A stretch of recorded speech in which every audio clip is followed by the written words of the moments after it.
Bonjour à toutes et à tous et bienvenue à l'Antithèse Radio au lycée de l'Orgue. Nous sommes le 9 décembre et aujourd'hui est un jour très particulier pour nous car vous écoutez la toute première émission du nouveau studio de Crix. Ce studio est né d'une envie simple, permettre aux lycéens de s'exprimer, de créer, d'informer et de comprendre le monde qui nous entoure à travers des émissions approfondies et passionnantes. Avec cette émission, nous lançons une toute nouvelle série consacrée à l'histoire des grandes catastrophes. Des catastrophes aériennes, industrielles, naturelles ou encore des tragédies humaines qui ont marqué l'histoire. Et pour inaugurer cette série, nous revenons aujourd'hui sur une tragédie qui a profondément bouleversé le monde à la fin des années 80. L'attentat de Lockerbie, survenu le 21 décembre 1988. Nous allons revenir sur les faits, le contexte, l'enquête, les conséquences et l'héritage laissé par cette tragédie. Installez-vous confortablement et c'est parti! Avant de parler de ce qui s'est passé ce soir de décembre 1988, il faut comprendre le climat de l'époque. Nous sommes à la fin des années 80, le monde est encore marqué par la guerre froide même si celle-ci touche à sa fin. Les tensions sont fortes au Moyen-Orient, notamment la Libye de Mouammar Kadhafi, accusé par plusieurs pays de soutenir des actes terroristes. Les relations internationales sont instables, les actes de terrorisme aérien sont nombreux. C'est dans ce contexte global tendu que se produit l'attentat du vol Panam 103.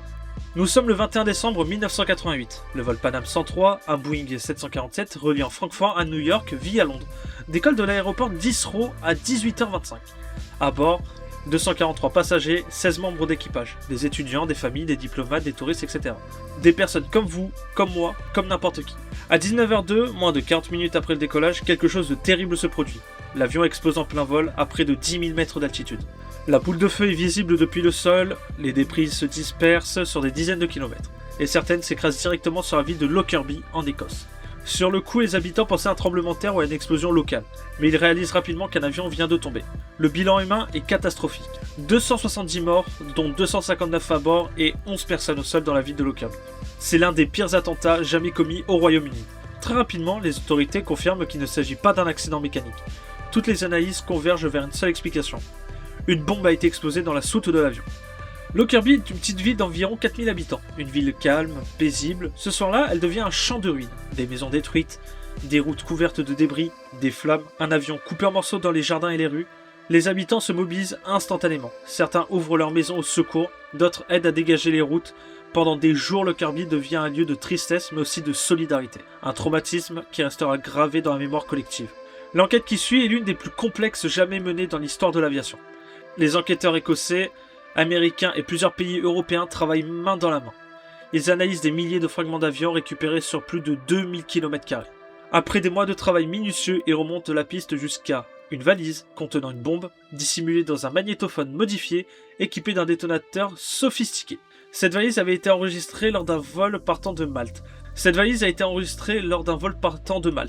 Puis transférée vers Londres sans jamais être associée à un passager. Un détail essentiel. Très vite, les regards se tournent vers des agents libyens. Les services de renseignement identifient plusieurs personnes successibles d'avoir orchestré l'attentat. Les preuves sont techniques, indirectes, mais nombreuses. Des fragments d'explosifs, des circuits électroniques et des connexions avec des entreprises liées à la Libye.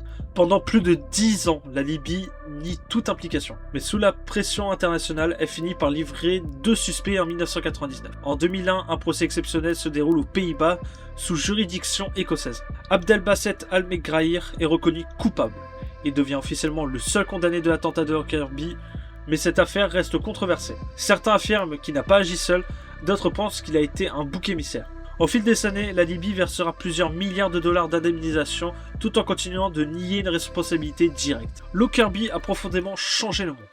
L'attentat a entraîné des contrôles de bagages plus stricts, une surveillance accrue dans les aéroports, une coopération internationale renforcée dans la lutte contre le terrorisme et de nouvelles normes de sécurité pour les bagages en soute. Le choc a été tel que de nombreux protocoles encore utilisés aujourd'hui viennent directement de cette tragédie. Donc en conclusion, l'attentat de Lockerbie reste l'une des tragédies les plus marquantes de la fin du XXe siècle. 270 vies perdues, des milliers de familles touchées et une ville traumatisée. Mais cette catastrophe nous rappelle aussi l'importance de la solidarité, de la recherche de la vérité et du travail international pour garantir la sécurité de tous. Pour cette première émission du Studio de Crix, nous espérons vous avoir aidé à mieux comprendre ce drame et son impact. Merci d'avoir été avec nous pour cette toute première émission et on se retrouve bientôt pour une nouvelle émission consacrée elle aussi à une catastrophe qui a marqué l'histoire. Et on se retrouve très bientôt sur la radio lycéenne Lorguaise, donc la web radio, sur la chaîne YouTube de l'Antithèse Radio et sur la chaîne personnelle du Studio de Crix. Et sur ce, à très bientôt. Ciao ciao tout le monde.